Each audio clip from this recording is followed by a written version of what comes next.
Bantwana bezithunywa, welcome back to my channel. Thank you so much for liking and subscribing. Namhlanje sizokhuluma ngezigulo ezinokuphatha abantwana abanobizo. Kufana ne-headache, umangale ukuthi wena lokhu uphuza amapilisi uya doctor kodwa awupholi, inhloko yakhona ayipholi, inhloko yakhona ibuhlungu. Bathe uyaphuza uyobona doctor bangaboni next wrong futhi kodwa bakunika amapilisi ungapholi. Abanye baphatha yinyawo, thola ukuthi inyawo ziyavuvuka, uyamangala wena ukuthi awungaba ney'nyawo ezivuvukile, angiyenzanga next zivele zivuvukale. Kusuke kuyigulo lezi eziphatha abantwana abanobizo. Kodwa akusho ukuthi uma uphethe ilezi zinto engizibalayo kusho ukuthi hhayi kumele urelaxe ngoba ngibala izinto ezi-common amongst abantwana abanobizo. So kumele vele ucale ngokuthi uphuza lawo mapilisi owaphuzayo or whatever lo ukholela kuye. Uma ungabe awupholi then soyazi ukuthi sho ukuthi manje abantu abadala mabafika bahlala la e-back yami, bangihlupha isisu, bangiphathisa ikhanda.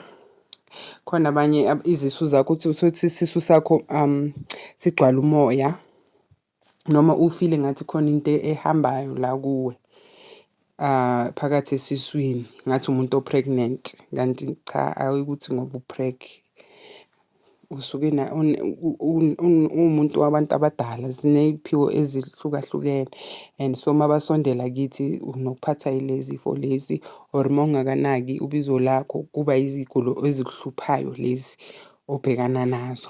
Abanye baphatha ama-joint la esandleni, mhlambe ubone mawuwasha nje kancane wena sowuphethe isandla, ubone nje amathambo wakho nje ayakuhlupha but mawuya nje uyo-investigate-a ukuthi kahle kahle yini le engihluphayo akutholakali ukuthi yini, bakutshela bathi u-right but wena uyawezwa ama-pain, ube nomzimba ophansi, uba umuntu okuba nomzimba ophansi.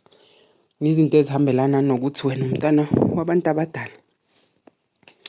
And then unokuba nalezi zinto lezi ubhekane nazo empilweni yakho, like you'll feel lonely at times or most of the time you feel like lonely, you feel like you're all alone, you feel like wena ngathi uhlala on top of a mountain, you are this tree which is planted on top of a mountain, you have your fruits but akekho umuntu ozoza azokha lezo yihlahla lawo ma-fruits uyi-one because ujikela unokujikelwa ifamily, unokujikelwa abangani uma umntwana onobizo. Kuma-relationships ube nama-problems nje ubhekane nama-problems amaningi, uthi udeyitha lo kubhede, uthi uthole omunye nakhona kubhede, uthi uthole omunye kubhede, uze ugcine uthi hhayi sho ukuthi akumelanga mina ngithande kanti ngoba isikhathi leso ukuthi wena uzohlangana naloyo mhlawumbe abakukhethele yena asikafiki noma uzohlangana naloyo muntu ozothandana naye basafuna ukuthi unake ubizo lwabo. So ngoba manje wena ugijimela ukuthi uyathandana ngisho singabantu bese ubhekana ney'nkinga. Wonke ama-relationship abanenkinga but awakho nje awulasti kuma-relationships. Uthi uzwana nalo kusheshe kuphele, uthi uzwana nalo kusheshe kuphele, akuhambi kahle nje. And then kunokufika isikhathi lapho ufila ukuthi yazi angikhoni mina ukulala. Uma uthi uyalala ubuthongo buyaphela, uma uthi uyalala intathakusa ubuthongo buyaphela. Esikhathini esiningi lapho kusuke uvuswa ukuthi vuka ukhuleke, vuka uphahla uma umntwana ophahlayo. So-ke kuwama-signs abasibonisa wona. Ngesinye isikhathi uba naleyo depression because une-stress, uhlezi ucabanga ukuthi impilo yami inje and then uphatha nazo ley'nhloko, uphatha nayo konke ley'gulo lezi esengizibalile. And then ubone kufika isikhathi lapho izinto zakho zivaleke, kuphela umsebenzi, kuphela uthandweni, umndeni ungakufuni, imali iphele noma uthi uyasebenza mara awuyiboni into oyisebenzelayo. Kusuke kuyizinto obhekana nazo uma umntwana onobizo.